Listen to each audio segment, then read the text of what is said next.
From earthly challenges right. to some interstellar ones, actually. Sure, moving on now, 2 US astronauts who were part of an 8-day mission to the International Space Station might be there until 2025 after problems were found with their Boeing Starliner spacecraft.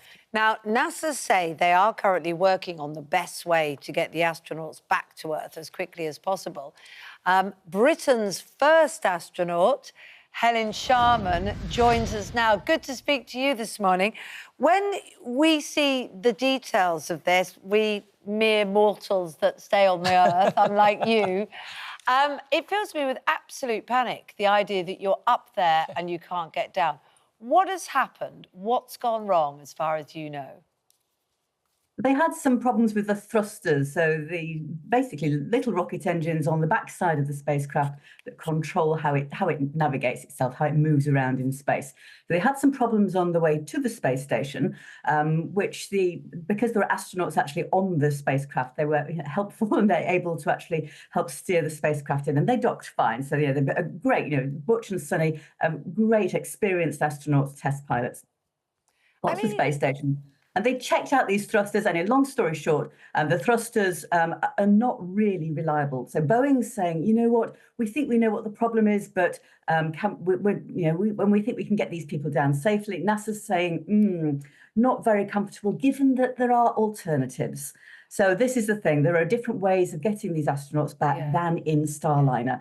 But this Starliner spacecraft, NASA really wants to get the astronauts back inside it, because that means that they can then certify it for future space station missions, taking astronauts to space station. And so they don't just have to rely for the American side on SpaceX's Crew Dragon. But on a practical basis, Helen, you're heading into space, terrifying, but you're trained for it. You have an expectation of being there for 8 days.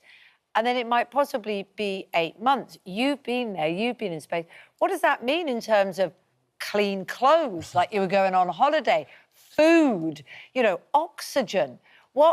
It seems terrifying. What can they do to make this safe? Well, they always know, of course, that there's a possibility that, that there might be some sort of issue. So there's always, let's say, plenty of backup, plenty of contingency. So as I understand it, there's about 4 months of food supply on International Space Station.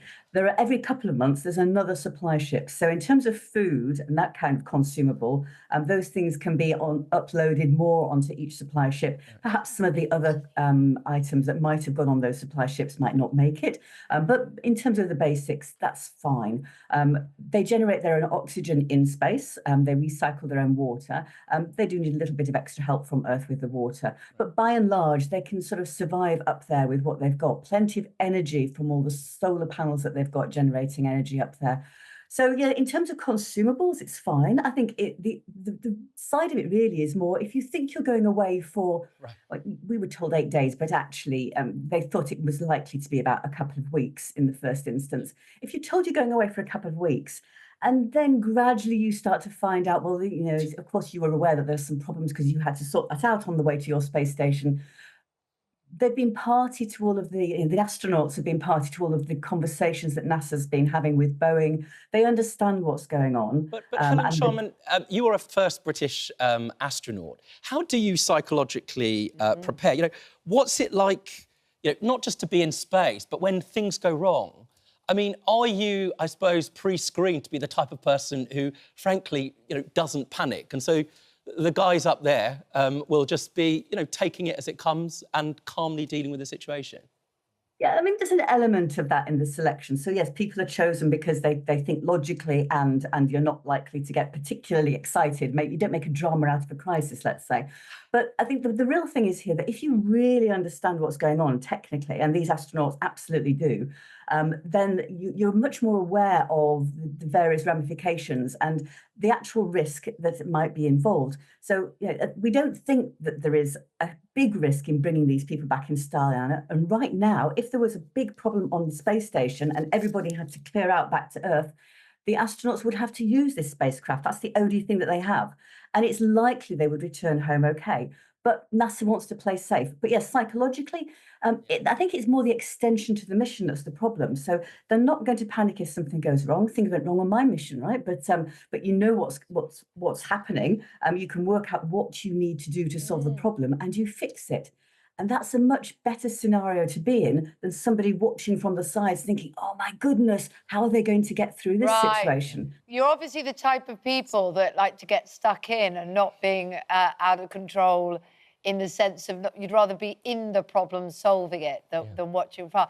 You're all incredible, honestly. Really. It makes me feel claustrophobic, weirdly, just to think really of being trapped up there. Can I recommend your book as well, Helen Sharman, Seize the Moment, which is a book I really love. Anybody that feels that they're stuck in their lane in a boring job, perhaps doing chemicals at a chocolate company, they, within a few years, can end up the first British astronaut, an astronaut in space, which is what you did. It's so inspiring, that life can turn on a dime with a bit of energy and you taking back the pen in life. It's a great book. So thanks for that. And thanks for being here today to tell us about and to tell us all about it. And we will hope that we continue to see things go well and we get them back down.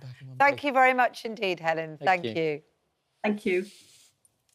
I just think one time when I missed a flight and I had to stay an extra day on holiday, and I was like, oh my God, I love you. I'll be friends later. I have to say, my top 5 people in space. Yeah, I reckon you'd be up there with not the best. How do you reckon? What you're saying is you don't want to be trapped in outer space with me. It'd be funny. Fair enough. I wouldn't want to be either. You're trapped here with me this morning, though.